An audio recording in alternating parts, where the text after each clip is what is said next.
अस्सलाम वालेकुम मोअज़्ज़िज़ ख़वातीन व हज़रात, अली मुमताज़ आपके साथ एक और वीलॉग लेकर। इस वीलॉग में मैं आपके साथ ऐसी मालूमात शेयर करने जा रहा हूँ जो 100% ऑथेंटिक हैं और मुख्तलिफ़ ज़राए से इन इतलात को रीकन्फर्म करने के बाद मैं आपके सामने अब इनको पेश करने जा रहा हूँ। शहबाज शरीफ साहब, हमारे वज़ीर आज़म साहब दौरे सऊदी अरेबिया पर हैं और पाकिस्तान से जब रवाना हुए तो उनके हमरा उनकी भतीजी मैडम चीफ़ मिनिस्टर मरीम नवाज़ साहिबा भी थीं। और गए किस तरह से, परवाज़ की क्या तफसीलात हैं, किस तरह से सरकारी ख़र्च पर ये पूरी फ़ौज अपने साथ लेकर गए, जहाज़ में उनके लिए क्या उन्हें पेश किया गया, एयरलाइन का कैसे नुकसान किया गया, मुसाफिरों को किस तरीके से परेशान किया गया, इस जहाज़ का, इस फ़्लाइट का ओरिजिनल रूट क्या था और फिर बाद में रूट इसका क्या बना दिया गया और इस रूट के रद्द-बदल से मज़ीद क्या इसके नुकसानात हुए, ये सारी तफसील मैं आपके सामने रखूँगा। साथ ही साथ इमरान खान साहब की ज़िंदगी को लेकर जो ख़तरात हैं और उन ख़तरात पर मबनी जो तफसीलात हैं मैं आपके साथ वो भी शेयर करूँगा। सबसे पहले, जैसे कि मैंने कहा कि शहबाज शरीफ साहब दौरे सऊदी अरेबिया पर हैं, अपने साथ अपनी भतीजी मैडम चीफ़ मिनिस्टर मरीम नवाज़ साहिबा को लेकर गए। साथ में इसहाक डार साहब थे, ख्वाजा आसिफ साहब थे, ओन चौधरी, अलीम ख़ान साहब, राना मशहूद, अता तारड़ और इसके अलावा दीगर बेशुमार और लोग थे जिनको अपने साथ वो अपने हमरा सरकारी ख़र्च पर लेकर गए। जिस फ़्लाइट पर लेकर गए ये 777 जहाज़ था और 777 जहाज़ की बिज़नेस क्लास में शहबाज शरीफ साहब, मरीम नवाज़ साहिबा और दीगर और करीबी मौजूद थे और कुछ गिने चुने लोग ऐसे थे जो पीछे इकॉनमी क्लास में उनको बिठाया गया था। अब ये जो फ़्लाइट थी, ये जो 777 जहाज़ था, बाय द वे हमारी कौमी एयरलाइन PIA के पास तकरीबन कोई 13 के करीब 777 जहाज़ हैं, जिनमें से 4 या 5 ऐसे हैं जो ऑपरेशनल हैं, बाकी ऑपरेशनल नहीं हैं। और ये जो 777 जहाज़ है ये लंबे रूट पर जाता है, यानी कि पाकिस्तान से बाहर ज़्यादा इसको इस्तेमाल किया जाता है। कनाडा जाता है, फिर इसके अलावा जद्दा जाता है, मदीना जाता है, रियाद भी चला जाता है, मलेशिया जाता है। ये वो लंबे रूट्स हैं कि जहाँ पर हमारा 777 जाता है। जो छोटे रूट्स हैं जैसे कि दुबई वगैरह, वहाँ पर 320 जाता है। और ये भी मैंने आपको बता दिया कि 13 जहाज़ हैं, 13 में से अक्सरियत जो है वो इस्तेमाल में नहीं है, 4-5 हैं जो इस्तेमाल में हैं और ऑपरेशनल हैं। अब ये जो फ़्लाइट थी 777 की, ये जानी लाहौर से अपने ओरिजिनल रूट के मुताबिक लाहौर से इस फ़्लाइट ने जाना था जद्दा, डायरेक्ट जद्दा जाना था और फिर जद्दा से मुसाफिरों को लेकर वापस इस्लामाबाद आना था। ठीक हो गया। और फिर इसी अमले ने 8 अप्रैल को, यानी कि आज जब आप ये वीलॉग सुन भी रहे हैं, 8 अप्रैल को इसी अमले ने इस्लामाबाद से फिर जाना था मदीना और मदीना से फिर आना था लाहौर। जहाँ तक इस एयरक्राफ्ट के रूट के मामले की बात है, तो जैसा कि आप जानते हैं कि पहले तो वज़ीर आज़म और उनके साथ उनके जो जितने भी करीबी थे, जो उनकी पूरी फ़ौज वो साथ लेकर गए थे मुफ्ते में, और साथ में सब चाहते थे कि जी वहाँ पर प्रोटोकॉल मिले और सरकारी प्रोटोकॉल में वो उम्रा करें और सरकारी प्रोटोकॉल में वो मदीना मुनव्वरा में जाएं और बड़े खुश थे। और वहाँ पे राना मशहूद साहब वीडियोज़ वगैरह बना के लगा रहे हैं कि देखें शाही प्रोटोकॉल। जी हाँ, बिल्कुल शाही प्रोटोकॉल, हमारा शाही ख़ानदान है, हमारे यहाँ के तो यही रॉयल्स हैं, हमारे यहाँ के तो यही शाही लोग हैं। तो इस जहाज़ को पहले जद्दा के बजाय इसको मदीना लेकर जाया गया, क्योंकि शहबाज शरीफ साहब ने और उन सब ने पहले मदीना जाना था, लिहाजा इसको पहले मदीना लेकर जाया गया। जो मुसाफिर उसमें थे, जो इकॉनमी में थे एहराम पहने हुए, जब वो एयरपोर्ट पे पहुँचे, लाहौर एयरपोर्ट पे, अल्लामा इकबाल इंटरनेशनल एयरपोर्ट लाहौर, तो उनको बताया गया कि जी ये फ़्लाइट डायरेक्ट जद्दा नहीं जा रही है, ये पहले मदीना जाएगी। उनकी तरफ से हैरानगी का इजहार हुआ कि जी पहले मदीना क्यों, हमने तो जद्दा की टिकट कटवाई है और हम तो उम्रे के लिए जा रहे हैं, ये देखिए हमने एहराम पहना हुआ है। तो उनसे कहा गया जी आपके पास कोई ऑप्शन नहीं है, आप इस पर बात नहीं कर सकते, एतराज़ नहीं कर सकते, इस पर वज़ीर आज़म साहब जा रहे हैं, लिहाजा वज़ीर आज़म साहब पहले मदीना जा रहे हैं तो आप भी मदीना जाएंगे। तो यहाँ पर कोई बात ना करे, कोई एतराज़ ना करे, कोई ज़रा सी भी चूँ तक भी ना करे और कहे कि हाँ जी हमें हंसी खुशी कबूल है। तो जहाज़ में जब शहबाज शरीफ साहब पीछे गए तो वो पीछे जाने की वजह यही थी कि उन्हें मालूम था कि ये फ़्लाइट ओरिजिनली जद्दा की थी और हमारी वजह से इस फ़्लाइट को पहले मदीना लेकर जाया जा रहा है। और वहाँ पर जाकर मुसाफिरों को ज़रा उनके साथ हाय हेलो उन्होंने की, सलाम दुआ की, ताकि ज़रा चीज़ें कंट्रोल में रहें। अच्छा, जो मुसाफिर थे वो माशाल्लाह बड़े समझदार थे। एक तो ये कि उनको पता है कि वो माशाल्लाह से उम्रा करने के लिए जा रहे हैं, उनको उम्रे की सादत हासिल हुई और होने जा रही है। और उनको ये भी मालूम था कि सन 2022 में जब पीडीएम की गवर्नमेंट थी तो शहबाज शरीफ साहब और इसी तरह से इनकी कैबिनेट के लोग इनके साथ मदीना मुनव्वरा गए थे, तो वहाँ पर नारेबाजी हुई थी। उस नारेबाजी के बाद कई लोगों के ख़िलाफ़ कानूनी कार्रवाइयाँ भी हुईं, उन पर एफआईआर्स भी काटी गईं, उनकी गिरफ़्तारियाँ भी हुईं, और जिन जिन लोगों की शनाख्त होती गई वो जब पाकिस्तान आए तो उन्हें धर लिया गया, जिसमें शेख रशीद अहमद साहब के भतीजे शेख राशिद शफीक साहब भी शामिल थे। और वो भी जब पाकिस्तान आए तो उनको गिरफ़्तार कर लिया गया और उन पर इल्ज़ाम ये था कि जी इनकी वजह से वहाँ पे नारेबाजी हुई, इन्होंने लोगों को इश्तियाल दिलाया। तो लोगों को पता था कि भाई 2022 में ये हो चुका है, तो ये हमारे जो अब हुक्मरान हैं जो हम पर नाफिज हैं, इनमें बर्दाश्त तो है नहीं।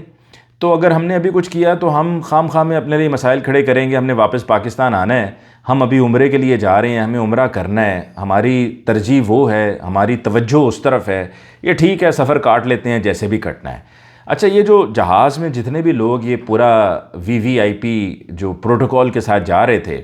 इससे पहले मैं आपको बता दूं कि नवाज़ शरीफ साहब जब सफ़र किया करते थे और पीआईए की फ़्लाइट पर जाया करते थे ना, हमारी कौमी एयरलाइन की, तो हुआ ये करता था कि जी उनके लिए ख़ास तौर पर बड़े तकिए, कंबल, खाने पीने की पूरी डिशेस, क्योंकि खाने पीने के शौकीन हैं नवाज़ शरीफ साहब, और इलायची बड़ी पसंद करते हैं, तो ख़ास तौर पे इलायची का भी अहतमाम किया जाता था। वैसे तो अगर आप पीआईए में सफ़र करते हैं तो जितने भी लोग अभी सुन रहे होंगे वो हैरान हो रहे होंगे कि मैं क्या बातें कर रहा हूँ। जी हाँ, आपके लिए तो जब आप इलायची मांगेंगे तो इलायची क्या कुछ और भी मांग लेंगे तो आपको जवाब यही मिलेगा कि नहीं मिल सकता है। लेकिन इनके लिए तो सब हाजिर, और वॉशरूम में ख़ास तौर पे बड़ी खुशबुएं रखी गई, बड़ा एहतमाम कि जी नवाज़ शरीफ साहब जा रहे हैं, और बड़ा चुन कर अमले को रखा जाता था कि भाई ये अमला जा रहा है तो एकदम टॉप क्लास किस्म का अमला होना चाहिए, नवाज़ शरीफ साहब को कोई गिला कोई शिकवा नहीं होना चाहिए। तो शहबाज शरीफ साहब जब अभी जा रहे थे तो इनमें से अक्सरियती लोग ऐसे थे जिन्होंने रोज़ा नहीं रखा हुआ था, क्योंकि दिन की फ़्लाइट थी तो रोज़ा तो शुरू हो चुका था, तो रोज़ा नहीं रखा था, जिसमें मरीम नवाज़ साहिब भी शामिल हैं, शहबाज शरीफ साहब भी शामिल हैं, दीगर और लोग भी थे। अक्सरियत ऐसे थे जिन्होंने रोज़ा नहीं रखा हुआ था। तो वहाँ पर जो पेश किया गया उन्हें खाने के लिए, शहबाज शरीफ साहब के लिए ख़ास तौर पे मटन था। जी हाँ, आप भी सोच रहे होंगे पीआईए और मटन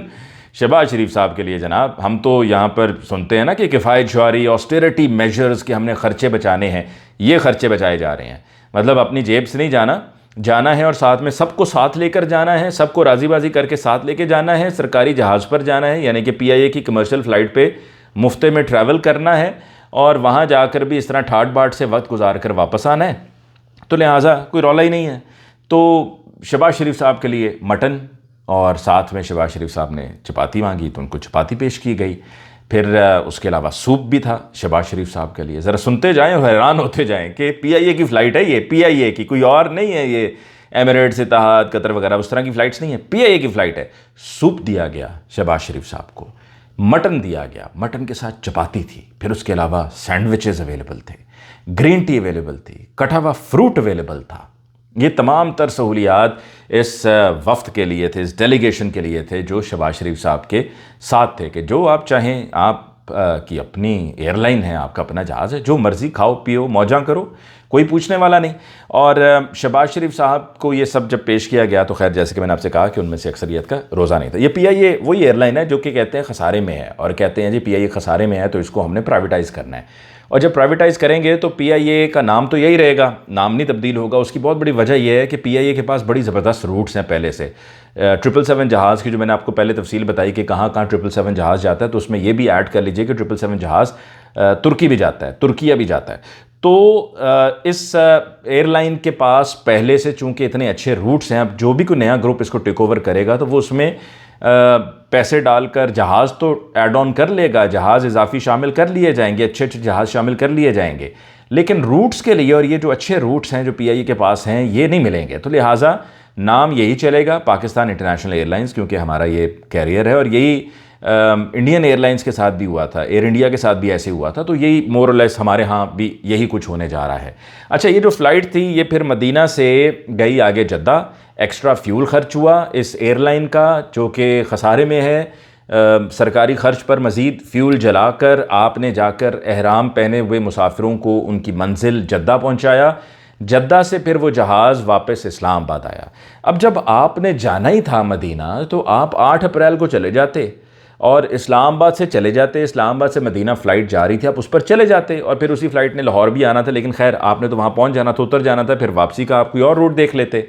अब वहाँ पर जद्दा एयरपोर्ट से कुछ मुसाफिरों की शिकायत आई है। वो शिकायत ये आई है, वो कहते हैं जी हमने जाना था वापस लाहौर जद्दा से, और यहाँ पर जहाज़ ही कोई नहीं आ रही है, जो हमारा शाही ख़ानदान है इनकी वजह से इनको फ़्लाइट दे दी गई और जहाज़ जो है वो मदीना खड़ा है। नहीं, जहाज़ मदीना नहीं खड़ा, जहाज़ मदीना से जद्दा आया और जद्दा से फिर इस्लामाबाद चला गया। लेकिन अलबत्ता ये ज़रूर है कि उनके इस शफ़ल की वजह से, क्योंकि हुआ ये कि जब ये पूरा रूट प्लान शफ़ल हुआ और हर चीज़ की तरतीब ऊपर नीचे हो गई, तो फिर ओवरऑल उसका इम्पैक्ट तो आना था, उसका एक असर आना था। और उसका मज़ीद असर हमें इसलिए भी नज़र आएगा कि जब इन्होंने जद्दा से वापस लाहौर आना है, तो फिर अगर कोई शेड्यूल में फ़्लाइट नहीं है तो एक शेड्यूल में फ़्लाइट क्रिएट की जाएगी, और जब क्रिएट की जाएगी तो उसके क्रिएट करने के लिए पहले कई रूट चेंज होंगे, ऊपर नीचे होंगे, और अगर कोई पहले फ़्लाइट जद्दा जानी भी थी और जद्दा से लाहौर आनी थी तो उसको फ़िलहाल कैंसिल करके आगे मामले को लेकर होंगे। और वैसे भी इन दिनों में ना PIA की फ़्लाइट्स की कैंसलेशंस हो रही हैं, क्योंकि हमारे एक तो जहाज़ कम है, दूसरा ये कि मसरूफ़ वक्त गुजर रहा है, ये उम्रे के दिनों में और हज के दिनों में बहुत फ़्लाइट्स जाती हैं तो बड़ा लोड होता है, तो हमारे पास जहाज़ कम है। और दूसरा कई जहाज़ ऐसे हैं जो चेक्स पे गए हैं, यानी कि उनके मेंटेनेंस चल रही है, जो होता है कि चीज़ें वगैरह चेक करते हैं कि भाई सब चीज़ें ठीक है ना, एवरीथिंग इज़ इन ऑर्डर और नॉट,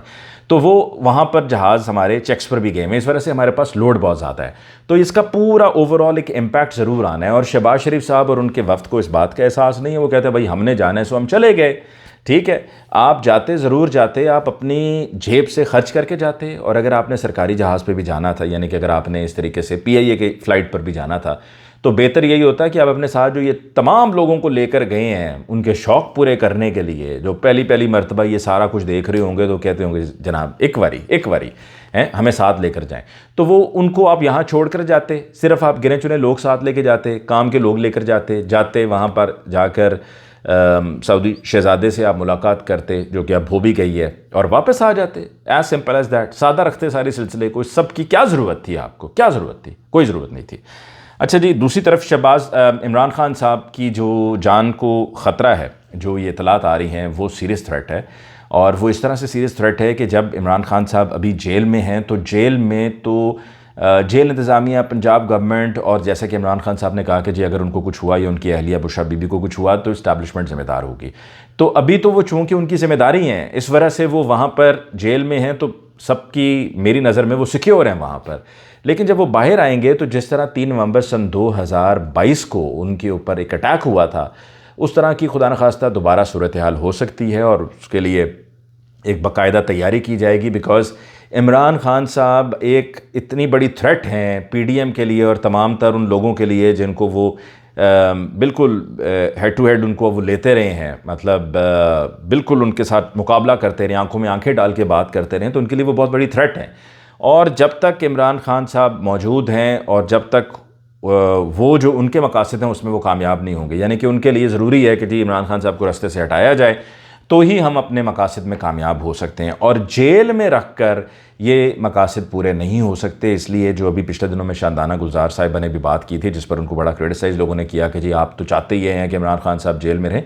ये बात उनकी ठीक थी कि इमरान खान साहब जेल में ज़्यादा सिक्योर हैं बनिस्बत इसके कि वो बाहर आ जाएँ, बिकॉज़ डेफिनेटली वो एक बहुत बड़ी थ्रेट हैं इन तमाम लोगों के लिए, इन तमाम धड़ों के लिए जो सिर्फ अपना सोचते हैं, अपनी ज़ात का सोचते हैं। इमरान खान साहब पाकिस्तान की बात करें, और फिर इसी तरह से जो इंटरनेशनली भी देखा जाए, जो फ़लस्तीन को लेकर भी इमरान खान साहब बात कर चुके हैं, इस तरह से इमरान खान साहब इंटरनेशनली भी बहुत से लोगों को खटकते हैं। तो बेहतर तो यही है कि या तो सिक्योरिटी को फुल प्रूफ बनाया जाए, या अगर ऐसा नहीं है तो अभी वो ज़्यादा करंटली सिक्योर हैं, बिकॉज़ अभी सारा जो बर्डन है वो इंतज़ामिया पर है। इसके साथ ही मुझे अली मुमताज़ को दीजिए इजाज़त। अल्लाह ने के बाद।